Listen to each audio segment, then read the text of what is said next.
Et c'est un ndinga au motema pour na yebi bozali ebele liboso ya ba poste téléviseur na bino pona kolanda émission ezui na yango bandeko balandi ya émission ezui na pesi bino mbote bisika nyoso ezwa mibino petika ete kimia nzambe tata eingela o mabota mabino tukufungula basango ya mokolo malelo na komibenga malisusu ya mwana mboka Koffi Olomide légende na biso alanga nzembo ya République démocratique du Congo na haute cour ndenge tokuti koyoka bongo ete bazali bongo kobengisa ye toyebite tina likambo ezali nini yango tokosola yango katikati na oesika tokolobela lisusu likambo oyo apasi ezali bongo na République démocratique du Congo bayini ye ekolo Congo bakotambola lolenge balingi kasi bakongomani bazali bongo na kimia te tracasserie na lolenge moko oyo moto moko akoki bongo komosepela na yango te mosala ya gouvernement ezali nini pe soki ba gouvernement bakokoka likambo te tokomeka kosola na bango penza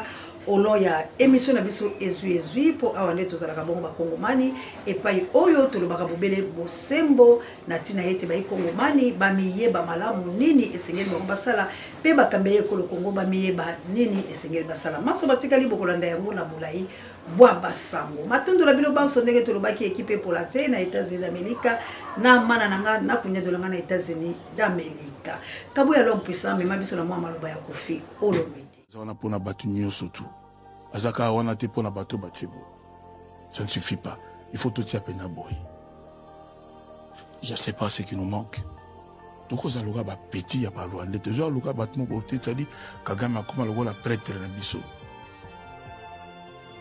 Moi en tant que Congolais on temananga c'est-à-dire ils ont tanga makila ba geste na ba geste tozaka na bat mo ko aller mo na RTNC au prions pour le Congo non Zamaza pour na bat news copier c'est bien mais agir c'est mieux pour le moment on a des gens qui ont des millions à mort à biso qui ne vivent pas de leur salaire. Maloba ya mwana mboka Koffi Olomide na yebite mbeba na ye ezali wapi po ete mwana mboka Koffi Olomide ayembaki banzembo ebele na banzi ete nzembo moko yelinga na moto Olomide bana Congo to sangana to kende liboso Congo esengi bosala maloba ezala muke kasi mosala ezala bongo ebele Congo azali Koffi Olomide azali bongo patriote pambate Koffi Olomide alobaka mingi na likambo litali République démocratique du Congo akosenga mosala akosenga na bayiba Congo mani maloba ezala muke kasi misala eleka bongo na ebele kabo ya l'homme puissant kasi sika Koffi bazali bongo komobenga ye Koffi asali nini bayi bana ya Congo na bazi ete balobi bango nyonso bazali bongo pour Koffi Olomide ba diaspora bazali pour Koffi Olomide pamba te biso tolingaki ete ezala balanga nzembo baye babongo na komotelema bato bayike babengi balobi mama oseya kasi ba Josar Nyokalongo bato bayike pona nini te bato wana banso baye bongo te kobenga bongo to kosunga ndeko bango Koffi Olomide po ete ba mission bazali bongo bayike pona nini te bango so batomboli mongo te pona kosunga ndeko bango Koffi Olomide kasi na yango biso tozali koloba boye peuple congolais boyebi ete moto nyonso oyo atombolaka mongo la tina ya République démocratique du Congo moto wana basepelaka na ete mwana mboka Koffi Olomide na banze bato bayike balobaki yango ete akokoma monguna ya bandeko bayike yango biso tolobi tout Congolais soutient Koffi Olomide. Koffi Olomide azali bongo Congolais ali bongo mwana mboka Congo mana nanga na kudia dolanga na États-Unis d'Amérique ali bongo kobundela ekolo waye alingi ba valeur balingi ba servir ekolo bango bali balanga nzembo ba koyemba kasi sengeli pe batala ka bisiko ba uti ba ko mona balanga nzembo ya mikili misusu ba ko mona lolenge ba ko ya drapeau bendele boy ekolo bango mi ko pepa hein yanga mokonzi na Angleterre kasi oya biso Congo bendele ali bobe na se ata ko toko matali kolo bakotiseli biso boyo kalite bakaboli biso makoma be makomi bao bali na ngambo oyo les grands professeurs Achille Mavina Molonga no Mirai Mavi kasi boli Koffi tombola mongongo te lelo Koffi Olomide ke na ko beta bongo na South Africa bomoni bongo mama Cindy Leker molonga na Koffi Olomide bango mibale na mosana bango bakosala papa la mama bayimbaki bongo na Yvonne chaka ukomboji bomoni bongo honneur ezalaki bongo penda kitoko makasi kasi mwana mboka akozonga awa po ba interpeller lisusu ezali nini bakambe ye ko Congo to ko permettre loko wala te bakongomani banso bazali sima ya Koffi Olomide toko soutenir Kofi Olomide. Nous sommes Kofi Olomide, légende de la République démocratique du Congo. Nous sommes Kofi Olomide, toko tikate, toko landela likambo wana, boko kanga Kofi te, boko sambisa ete, po Kofi akosite. Et prévané, Kabouya, c'est l'absolu. D'abord honorable. Fatir Sema, le peuple d'abord honorable. Il n'y a pas les Libanais d'abord. Les Libanais d'abord honorable. Libanais na Sema ni bulongo waki honorable depuis quand? Libanais comme on est bulongo honorable Fatir ko wapi? Libanais qu'on a tosha 500 camions par jour pour documenter momo. Ma document yoi. Fatir ou du gomoula la quoi Fatir. Beaucoup de chatini Fatir ouais tout Fatir. Tangira ma document wa Fatir. Tinga ni Fatir muta bulujini muta tseni Fatir. Fatir muta bulujini. Les banous doivent de la 500 camions. Quel document voir la banne bête? Bingani. Peut-être une mikanda yos. Mouboula mabouet, mitimou et tout dit jika. Banne bête la ninza la Fati. Où tu peux y banne bête? Fati, je t'engage ma document. Les banous doivent manier ou qu'a dit famille présidentielle. Moi, vous trouvez un tête, tout va fic. Qu'est-ce que tu vas ben? Awo utuanga tabato kabali bane bati bibe mabwaye tu bati bibe société ni gouvernement Fati bomoni bato lolenge ba kolela balela ko banani ya Chilombo balobi na lokoto ya Chilombo balobi boni mitu kezali ko kota miyike ko yiba biloko ya mboka bato wana baleli nazomiseli bino yango po botala yango ezali Kofi Olomide te bali bongo ba Kongomani baleli na carrière balobi oyo eza likambo nini Chilombo tala likambo ya mboka mikanda yango oyo yango Chilombo azali président ya banani Chilombo gouvernaka te Chilombo ayebi ke esengela interpeller conscience ya ba gouverneur na ye to pe ya bato atinda bango la ba mine po musala ezali kosala mamalamu te musala ye ezali bolobele mibembo bande ko langai kila meteleta lotake tumakale ko to bokela ko defa pekato tous à la quand même bateau et puis tous à réaliste c'est dire que le côté français ba maman missionnaire na plus 32 na mboka nita ba belle faut kuyo moto pe ba koka lumumba to bunde tumba ya solo ba mama ya moto mojali mozima mite bande kolangai oyo ezali bongo nini oyo ezali penza likambo nini boni bato bakoye komo vanda boni bato bakoye komo vanda la mboka la bango makambo ya boye esalama bongo to dénoncer te soki tolobi ba interpeller soki tolobi ba lukao ba kanga ba lukao ba bomayo est-ce que makambo oyo zo sala na Congo nani ayebi yango te ke mboka na biso ezala kati occupation ke ba soda na biso bazobi kamala muté ba Rwandais ba ko boma biso to ko lobelo côté mona mboka Félix Antoine Tshilombo alobaki nini alobaki yango na miso ba payate malobi yango na bana mboka mama jawa salam alaikum na ba misima na ngai pe bino baso bozala South Africa na mboka ya Gilo mpingana na nayo mpinga gipe merveille kitoko neba mapasa papa la maman alobaki na moindre carmouche français ngo ya bino akoboma me bomoni nanga ke une ecclesia makolo patru bokecho amboyo akoti l'ecclesia pe une ecclesia bino moko bomoni ba présenter ye pe ba beteli nanga maboko nanga leki alobi ba beti masasi yango ya mosika la Kinshasa ya kobeta kuna nanga zoboma batu boni nanga ko tambola bon lui semble azali à l'aise pour être ayebi ke Chilombo ko sala yelo côté bongo retour à Chilombo ezali pas na biso to ko ba solo ba congolais ba kufa bomona ki ba soldat ba déclarer ba mbongo la bango misolomi ko pesa mate lolenge ba kolala ba longoli na bango ba koma ko luka bango misusu bakanga ba boma misusu bakima bongo makambo ya boye ata ko bino moko totombolo mongongo te ba Kongomani bipai biso bozali JKM le Lomberogne océan de la presse congolaise moi la mère de Brune en Autriche Lik Makanaki prisonnier de Jésus bokoki ko chate tolobi biso nyonso ba Kongomani bipai biso ezwali mibino tozali derrière Kofi Olomide soutenons tous Mopao Mokonzi Kofi Olomide. Il a dit que la vérité, rien que la vérité. Il a dénoncé ce qui se passe dans son pays. Parce qu'il est fils de ce pays. Il ne peut pas cautionner les mal. Là où il y a les mal, vous ne voulez pas que les gens parlent. Nous ne sommes pas des esclaves. Les Rwandais nous tuent dans notre propre pays. Vous aussi, vous êtes en train de nous maltraiter. Ça ne passera jamais. biso nyonso tokotelema mpona korevendiquer badroit. Kambo ya vidéo.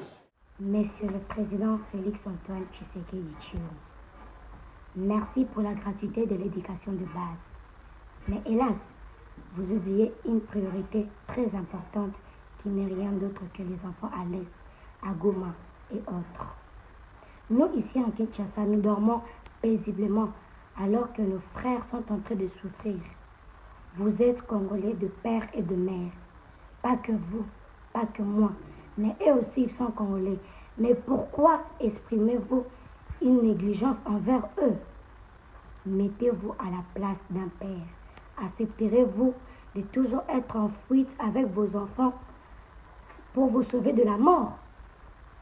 Mettez-vous à la place de jeunes filles qui se font brutaliser tous les jours. Aucun être humain accepterait de vivre ça. Voilà pourquoi moi, Congolaise, jeune fille, je vous demanderai de mettre fin à cette guerre. Rien d'autre. Sinon, votre mandat ne servira à rien. Mes frères à l'Est, je suis avec vous. Nous demandons au président et à son gouvernement de mettre fin à cette guerre et de prendre leurs responsabilités. Que vive la RDC, que vive le président, que vive notre gouvernement. C'est l'élève Delphine Louise Zamangana de la 7e année et du collège Frère Alimba. Ala bana na biso ya bilenge ya mike boye bakolo Congo. Biso bana Congo, babena Congo. Bana Congo. Boyoka bilenge bana mike mono na oki mawa. Baboti na elobi bakoza menacer. Peta msu mono bakoloke na lolenge ta msu kelasa kokelete.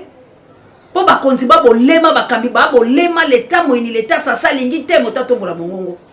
Mwana oyo boyoka biloko elenge na tango la biso tokolaka biso bana Mobutu Sese ko kukumbwedo wazabanga nepoka zaye boye bisanga tozaka na likanisi ya koleka la koloba boye lolenge bana na biso bakoloba bankoko na biso bakoloba pe boyoka mawate message oyo eza koleka wapi minyembo ndenge na koyebisa bino lelo he ekomi nango mboka mususu mena kati ya Congo minyembwe ba vieux ekokita ya mendele ba kosala ba coopération minyembwe ezali déjà kosala makambo mususu mais qui est Robert Roi ti lelo bakoka kobimisa na Congo te qui est Moïse Nyarungabu bakoka kobimisa bango na Congo te basala kanini bozo pesa bango ba poste ya minene pona nini ya ngoyo bandeko langa minyembwe avion aéroport et comme international Félix Akoloba yebi makambo le kala minyembo te bino gouvernement ya mama Judith boyebi makambo le kala minyembo te ba échange ya minéraux zo sala na minyembo batu bako kitaka tongo midi poko bino boyebi yango te bunaga na lelo bakomi kolia misolo mususu ke ya Congo. Mais soyons sérieux bande kolanga tango zo lia mboka ba congolais ce n'est pas un problème mais nzambe ya Congo akotika bino te. Pona nini bozo sala makambo elongo bani te pona nini bozali kokosa bolingi batu baloba te bolingi bo intimider tout le monde tala mboka na biso ndenge komi kabu ya video abokende ta okangama akufa lolo komanda akufa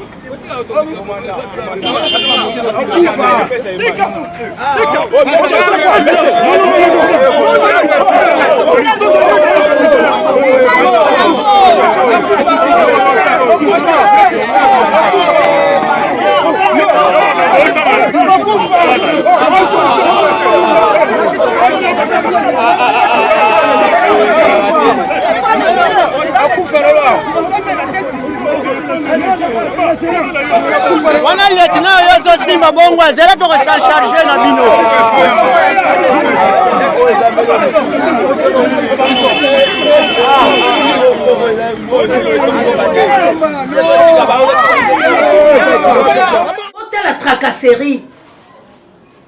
la tracasserie bomoni wewa wana lobi boko bomanga bomoni makambo ezolekana de koto wewa to saka mibeko te pour pouvoir eza ya bango côté pe soldat ebi mibe côté pour pouvoir eza ya bango kabo ya na ebité ça la recherche ya mokonza la police aloba maloba mo kitoko mais wala na moni nete bako umise na mokonza la police te wana za congolais abande ko pesa mibe ko ezali mwana mboka akoloba boye bino ba soldat mbongo oyo bafutaka bino basombelaka bino bateni pe baminduki ezali mbongo ba congolais bazoka yango na mitu ya ba congolais kasi soki ozali ko déranger congolais soki ozali ko boma congolais yeba ke makila wane ko zongela yo ndengo ozali wane il faut respecter po yenda latisa oteni oh Seigneur Jésus-Christ soda wana akoumela te na l'armée il est le vrai patriote il est le vrai congolais po bane côté ya ba police alors bina bango bino bokoki te boboma peuple pamba te basokoto na bino bateni na bino mendoki na bino ndenge kaka bolati wana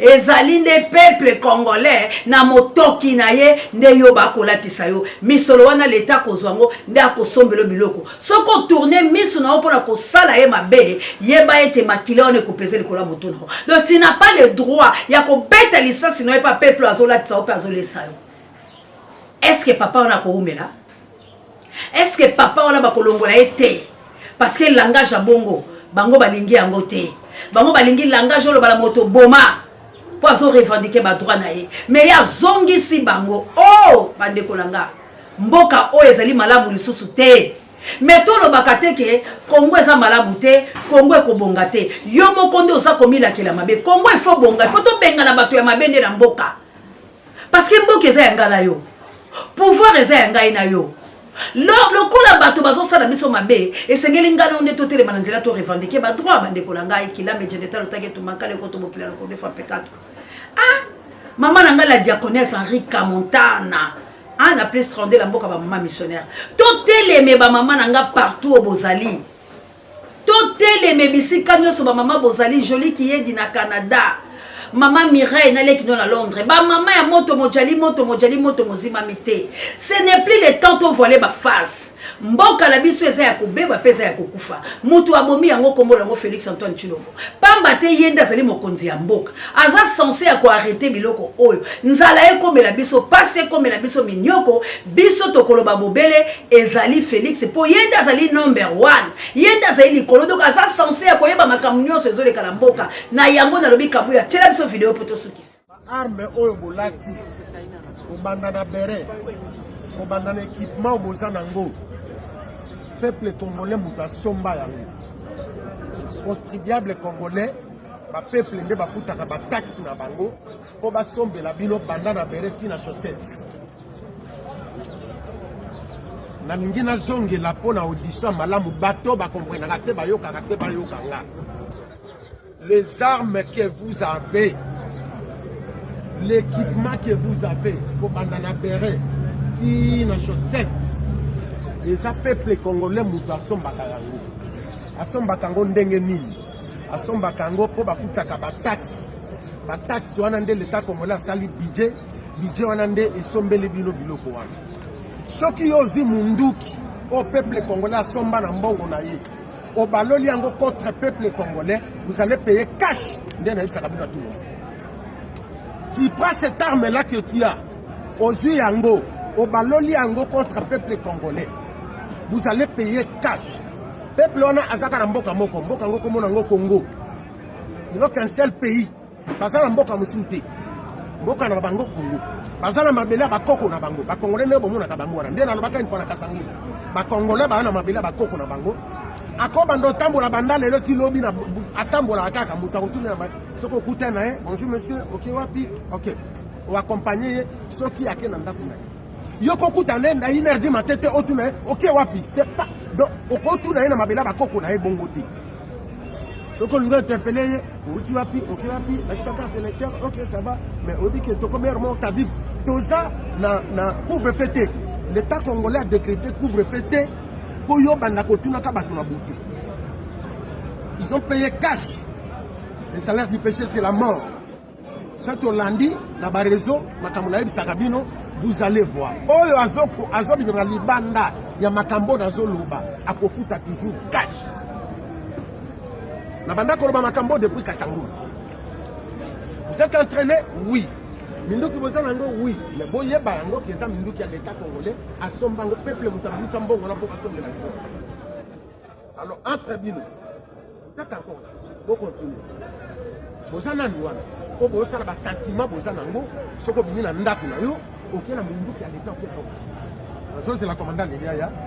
Vous tout le monde a bougé la parole dans la tête. Vous dites la Ndaku na biso. Pour la gagne, policier, voilà. Tozali na temps de sensibilisation et conscientisation et veille patriotique. Tozali bongo kolongo la bino na bolema. Bo s'abonner massivement à la chaîne de Libération. Bo tia maboko la bino na ko liker be mission ya ko partager le courant le mois la mère de Bruno Salaka.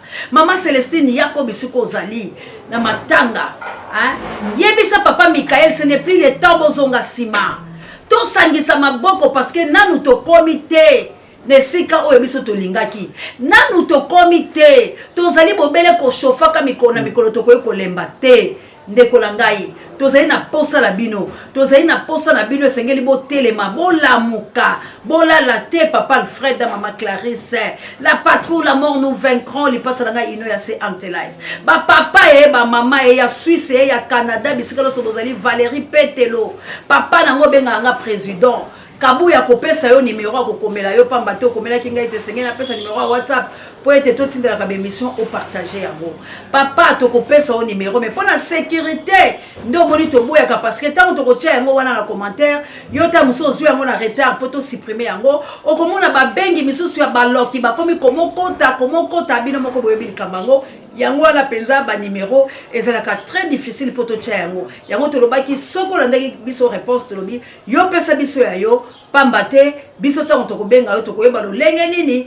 ya komisolola pambate yo zali pe komi batela po zali pe moko zali ko bundele kolo kasi ba dongolo miso ba kozana numéro na yo okomi déranger ba komi ko attaquer yo ba komi ko menacer yo yango moni mingi to lingaka penza ko tia numéro te mais lokola to zali na Congo to koyeba ka lo lenge ni to kosala to zali komo senga na bino ba congolais ezali tango oto bundele to botela musala o mona mboka Martin Fayulu Madidi ya osala botala musala oyo mona mboka Martin Fayulu Madidi aza kosala mona mboka Martin Fayulu Madidi azali ko kota pe na conscientisation na sensibilisation na éveil patriotique alors bito kota ko bunde tumba bomonde ba seba bandaki na makala malgré ba kuluna bayaki ba benga ki pe ba policier conscient bayaki pe ko épauler peuple abimaki pe alobaki ba kotambola nesu lipai na bipai bo tango yo zali kolala tumba ngoto ko bunda ndenge tango yo za na critique o critiquer Martin Fayulu Madidi yo no lo sali atapa moko te o Martin Fayulu Madidi o sala yo tile lo zaka la ba projet tile lo yo zaka kala kati ya ba projet to za sur la taille ba projet te to suite to sala ba projet belé siko to komi esengeli ngai na yo to mettre fin na kati ya makambo oyo mabe ezali ko moyengela biso la Congo et comme na temps oyo to sala violence et comme na temps oyo to bimisa énergie na biso ya suka point ngai na yo to délivrer mboka la biso tala bana mike ba kolela et bongo yo nini okoloba kabuya l'homme puissant souki c'est la vidéo ya goma bisika ba réfléchir ba kolala. Je vais envoyer un message au du président pour lui montrer les conditions de vie que nos sœurs, nos familles sont en train de traverser. Ça, c'est l'un des camps de réfugiés à Goma. Monsieur le Président, soyons humains. Imaginez que maman Marthe, soit ton fils Anthony Tshisekedi, soit ta fille Serena Tshisekedi, se retrouvent dans des situations pareilles. Est-ce que tu penses que tu ne trouveras pas une solution rapide pour eux? Alors que cette situation que nos sœurs sont en train de traverser ici, Président, je souhaite que cette situation qu'ils traversent, que ça soit transmise même à Kinshasa, dans ta famille. Et si c'est maman Marthe qui s'est retrouvée dans des maisons pareilles, est-ce que tu ne trouveras pas une solution à l'immédiat? Si c'est ton fils, Anthony Tshisekedi, ou soit Serena Tshisekedi, qui se retrouve dans des conditions pareilles, vivre et dormir dans une maison pareille, regarde ça, c'est les lits en paille. Président, ici nous avons des femmes enceintes, nous avons des enfants qui souffrent. Est-ce que tu penses que si c'est ta famille qui se retrouve dans des conditions pareilles, Monsieur le Président, est-ce que tu ne trouveras pas une solution à l'immédiat, Président? S'il vous plaît, j'aimerais que tu prennes la place de ces gens. Arrêtez un peu vos calculs politiques avec d'autres ministres. Soyons quand même humains. Regarde l'enfant qui est là. Il est sans abri. Alors que le gouvernement est là pour soutenir les sans-abri. S'il vous plaît, nous sommes la population. On n'a rien à faire par rapport à vos minéraux, à vos contrats que vous signez avec l'Occident. Nous vous demandons qu'il y ait la paix. Nous avons besoin de vivre dans des conditions humaines. Si c'est un péché de naître congolais, dites-nous. s'il vous plaît, on est fatigué, Monsieur le Président. On est fatigué d'attendre, fatigué de vos promesses. Fatigué, nous sommes tellement fatigués. Que cette souffrance que traverse cette population, je souhaite que cette souffrance arrive dans ta maison, que ça arrive même dans la maison de la première ministre, que ses enfants puissent vivre la même chose. Parce que c'est inhumain, c'est insupportable et c'est fatigant, Monsieur le Président. C'est fatigant. Pasipe mawa. Natiki commentaire et le bateau ko analyser mon mokolo mususu na awande la banzi to che point to litono na biso pour la mokolo molelo. Peuple congolais sombitina makanisu yesika moko. Lingande ko na onde ngozali ko milinga. To sangisa maele pe makanisi. To chami solomi biso pe bebundeli po ete to bundele kolo biso. Notre pays est occupé. Mboka o na sa ko yebisa yo so to sa lokwa bananga te, okolia montekete, oko vivre te ba ko respecter te. Mais biso to sa la minduki te. Pour nanga sali assassin à la République démocratique du Congo, malgré ta misala mutu malamu, te ba congolais ba bosani te ba benanga salaki. Mais sengeli ngai na auto sala ni to telema, po ete peuple azalaka arme moko makasi. To telema, to tombola mingongo, ba marche banda, to sala elulu ezo ebomaye, nde le sika wana na banzi ete ba kopakata mbango. Po sika ba ebi ete to sala keloko te, bazali komokanga yo ko cholande kona yo. Neti lelo batu musu bazolo ba Kofi azalaka boye on la mama be mutilo sokolo bala Kofi likambo ya mabe. Kofi a aussi temps pour na bala na eta bala na yenyo so basala bapoto bomoni modèle bala o Kofi azala bango bala na yenyo so basala Kofi va malamu. Kofi azali koloba na tina ya bana o ayoki passe attaque parents lo lenga azali komona mboka na ezali kokufa mais il azali légende aza mutu munene azoki la mikili ya mapaya baza kotuna mais toi tu es Kofi Olomide, qu'est-ce que tu fais pour ta nation hein? Ton pays est en train de partir, mais toi en tant que musicien, en tant que légende, un grand artiste Kofi Olomide, mais il faut le bayo qui sonne. Alors il faut qu'il y ait un mboka la ngaite, na kolobela nini. Alors ami tel ya lobi non, toujours que les X temps vert, mais vaut mieux l'attendre on a tiké na on a servi pe nation la ngai. Na lobela pour la mboka la ngai. Égalité égalité. Bisika no sezali melio, soko lobi bakangi yo, soko seto yango to lobi. Le coup besoin qu'on interpeller Kofi, que Kofi n'est pas seul. Kofi égale à la population congolaise. Kofi égale à peuple Congo. Parce que Kofi aza kolobelande Congo. O tout moli Kofi, o tout moli bala Congo. O tout moli Kofi, o tout moli océan de la presse congolaise. O tout moli Kofi, o tout moli tous les Congolais. Ba Wazalendo, ba Makila Mabe, ba San Lumumba, ba Bruno Mimbenga, ba Bobo Mulele, Fondation CA du Congo, bana nyonso bazali bongo sima ya Kofi Olomide. O tout moli Kofi Olomide, o tout moli bana Congo, boko kuta na biso la nzela. Bokemba la Kofi Olomide, ba plan machiavélique satanico démoniaque to timbeli bino. Oya ko meka la Kofi Olomide, ako kuta na ba peuple congolais. Ta musu na nzela Kofi, eko za la délivrance ya République démocratique du Congo. Na ande to succès. Matondo mingi na kaboya l'homme puissant. On n'échange pas l'équipe qui gagne et prompt rétablissement la Pape Jay, directeur à recherche stratégique et paix à son âme sans nous me pareil avec M. Babiso.